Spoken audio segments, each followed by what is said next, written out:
শহীদ হাকিকি, বাস্তবিক শহীদ। তো হোসেন রাদিয়াল্লাহু তাআলা আনহু তিনি বাস্তবিক শহীদ হয়ে আল্লাহ পাক রব্বুল আলামিনের আদেশে অথবা আল্লাহ পাক রব্বুল আলামিনের চাহিদায় তিনি কারবালার ময়দানে শহীদ হয়েছে। রাসূল কান্না করতেছেন এই জন্য এই হাদিস তিনি বলেছেন। বলার পরে যখন হোসেন রাদিয়াল্লাহু তাআলা আনহু তিনি গেলেন সেখানে, যাওয়ার আগে তিনি প্রতিমধ্যে মুসলিম নামক একজন মুসলিমকে পাঠিয়েছেন সেখানকার মুসলমানদের অবস্থা জানার জন্য, তারা তাদের কথার উপর ঠিক আছে কিনা। তিনি সেখানে গেলেন, গিয়ে দেখলেন যে ঠিক আছে। তখনকার সময়ে কুফার গভর্নর ছিলেন নাম ভুলে গেছি, যাই হোক কুফার গভর্নর যিনি ছিলেন তিনিও ছিলেন ফাসিক। তিনি হযরত হোসেন রাদিয়াল্লাহু তাআলার সঙ্গে আটকালেন তার শাহাদাতের মাধ্যমে। হোসেন রাদিয়াল্লাহু তাআলা বলেন, আমি এখানে যুদ্ধ করার জন্য আসি নাই, আমি তোমাদের সামনে তিনটা প্রস্তাব করতেছি, এই তিনটা প্রস্তাবের কোন একটা আমার জন্য মেনে নাও। তখন বলেন যে বলেন কি? বলতেছেন আর যেমন দেখেন আমাদেরকে সরকার ডাকে, আপনাদের কি দাবি দেওয়া আছে বলেন, দাবি দেওয়া শুনে তারপর যেই সেই। এখন দেখেন এই যে ঢাকার বুকে যেটা বিগত সরকার করে নাই সেটা এই শাসক সরকার করতেছে। কি করতেছে?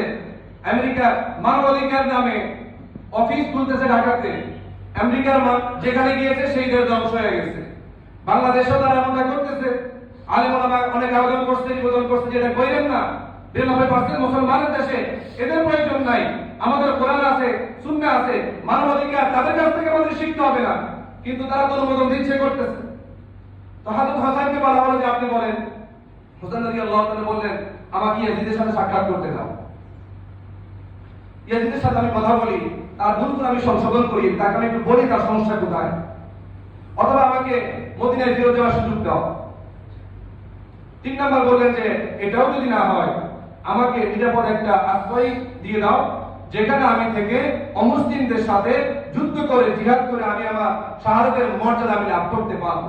তোমাদের সাথে আমার কোনো দ্বন্দ্ব নাই, আমি করবো না, আমাকে এই তিনটার কোনো একটা শর্ত মেনে নাও। কিন্তু তারা সেটা মেনে নিলেন না। মেনে না নিয়ে হোসেন রাদিয়াল্লাহু তাআলা আনহুর সাথে এমন আচরণ করেছেন, হোসেন রাদিয়াল্লাহু তাআলা আনহু যুদ্ধে লিপ্ত হতে বাধ্য হয়েছে। যেমন দেখেন অনেক সময় মানুষ কিন্তু মন থেকে অনেক কাজ করে না, তাকে বাধ্য করা হয়।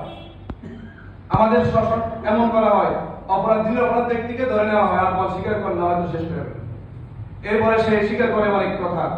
হোসেন রাদিয়াল্লাহু তাআলা বাধ্য হয়ে তিনি যুদ্ধে লিপ্ত হয়ে তিনি সহ তার পরিবার এবং তার কাছের আত্মীয় স্বজন 72 জন শাহাদাত বরণ করছেন।